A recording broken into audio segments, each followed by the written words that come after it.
Well, Ramadi is the city, just the latest city where ISIS is on the defensive. The terrorist group's reach is shrinking.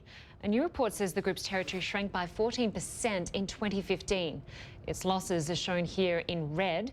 Most of them are in northern Syria. However, the green shows territory where ISIS has gained ground, most of it around the ancient city of Palmyra. Let's bring in Seth Jones, a political scientist for RAND Corporation. He joins us now from Washington. Seth, this new report claims that ISIS has lost more than 13,000 square kilometres this year. What does it say? What does it tell you about the battle against ISIS?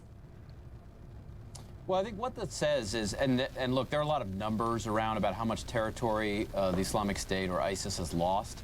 But I think ultimately this is about their ability to control territory. They need territory to run their caliphate. They need territory to tax the local population and to finance themselves.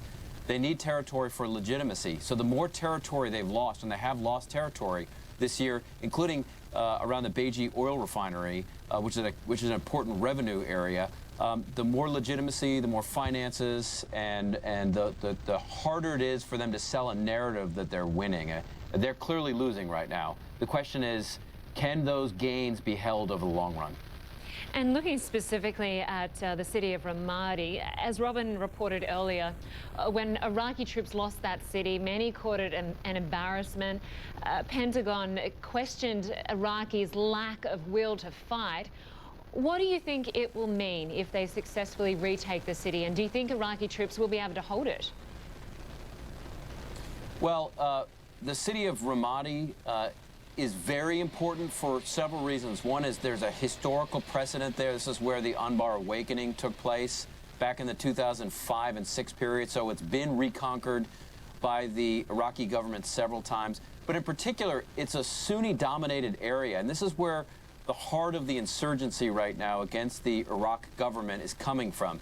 So the loss of control by ISIS in Ramadi, in the Sunni heartland, would be a major blow to the organization. The key question, though, is can it be held by Iraqi and local forces? And again, we've got to remember this is not just a military struggle, this is a political one, and there's still deep-seated grievances directed at the Iraqi government from Sunnis, including in Ramadi. So holding it is just as much a political issue and dealing with grievances as it is a military one, what we're actually seeing on the ground now. The attacks we saw recently in San Bernardino and Paris clearly show that ISIS has an ability to reach far beyond the Middle East. Do you think if they lose more ground there in the Middle East, that their propaganda will be less effective? Well, I think without a doubt, ISIS has used its control of territory in the face of a withering onslaught by the Iraqi government, by the Americans, by a range of other countries, as an example of why people should come fight for it. The loss of territory in Syria and Iraq would deal a blow, a substantial blow, to this narrative that it's winning. But I would say at the same time, the group has shown an ability to expand its control in Libya. It's got forces in Afghanistan and Pakistan and Yemen and Saudi Arabia and a few other locations. So I wouldn't overstate how much losing territory in Iraq and Syria would mean, but it would be a blow. And just talk to us about the battle on the ground versus the airstrikes. How crucial is it to have united forces amongst the various tribes? Obviously, we've got the Kurds throughout Syria, we've got Iraqi troops, a lot of different groups fighting ISIS. How important are the troops on the ground versus the troops in the air? ISIS is an organization that requires control of territory for everything from governance to financing. You cannot weaken, seriously weaken, or ultimately, over the long run, defeat an organization like this from the air.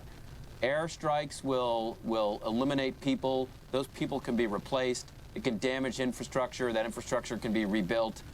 But losing ground is much more difficult and much more lethal for an organization like ISIS. The challenge, though, is the Kurdish forces are going to be helpful in holding ground in Kurdish areas. The Shia militias, the popular mobilization forces, more helpful in Shia or mixed areas.